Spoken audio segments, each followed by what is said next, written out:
Hello, everyone. Today we are going to dive into the work of historian Anne Morelli. In 2001, she published a fascinating book titled The Basic Principles of War Propaganda.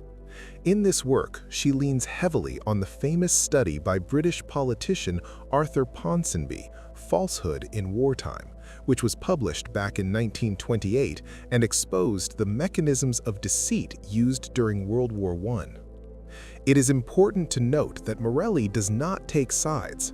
She doesn't divide history into good guys and bad guys. She simply illustrates the universal principles used by all sides in a conflict. So, let's go through them. Principle 1. We don't want war. We are only defending ourselves. According to Morelli, heads of state always assure us that they desire peace. War is rarely popular with the public, so in a democracy, leaders need the population's consent. Therefore, the narrative is always, "We didn't start this." Principle 2. The enemy is solely responsible for this war.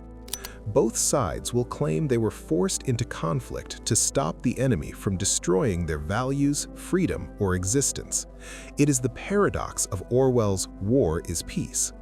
For example, the US claimed they had no choice but to invade Iraq to defend against provocation. Similarly, Ribbentrop justified the invasion of Poland by saying, "The Führer does not want war, but the decision lies with Poland. If they refuse our demands, the responsibility for the conflict rests on them, not Germany." Principle 3.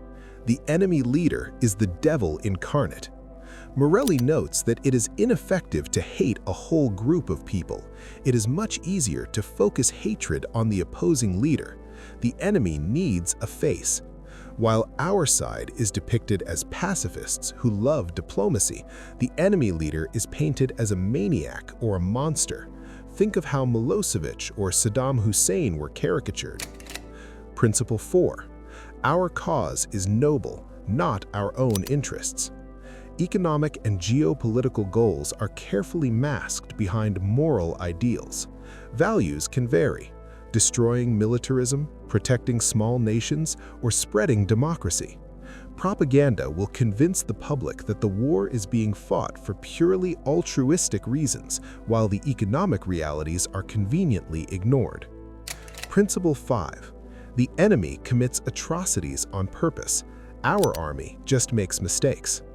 Stories of enemy cruelty are a key element of propaganda.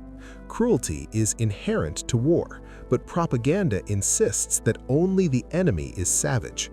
If real incidents are scarce, they are invented to make the enemy look like an alter ego of Hitler. Meanwhile, our collateral damage is just unintended error. Principle 6.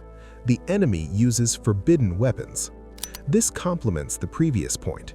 We play by the rules, like knights. They cheat. For instance, during World War I, every side accused the other of being the first to use chemical gas. Principle 7. Our losses are small. The enemy's are enormous. Propaganda must hide the cost of war at home while exaggerating the damage inflicted on the opponent. A classic example was the ban on photographing the coffins of American soldiers returning from Iraq, while the media simultaneously reported that the Iraqi army was collapsing and suffering massive casualties. Principle 8. Intellectuals and artists support our cause. Morelli points out that during the World Wars, the cultural elite mostly rallied around their governments. Writers, painters, and musicians use their platforms to support the national interest, from political cartoons to emotionally manipulative photography, such as staged images of children in ruins. Principle 9. Our cause is sacred. The war is presented literally as a crusade, a divine mission that cannot be refused. The Iraq War was framed by some as a battle of good versus evil, a duty to bring democracy, a value stemming from divine will, to the region. It turns a political conflict into the realization of God's will. Principle 10. Anyone who questions the propaganda is a traitor. This final principle locks all the others in place. If you question even one of these principles, you are aiding the enemy. There are only two sides, good and bad. You are either with us or against us. Pluralism dies. Opposition is silenced and discredited. If you were against the Iraq War, you were accused of supporting Saddam Hussein. These 10 principles barely scratch the surface of how information warfare works. Let me know in the comments, which principles would you add to this list?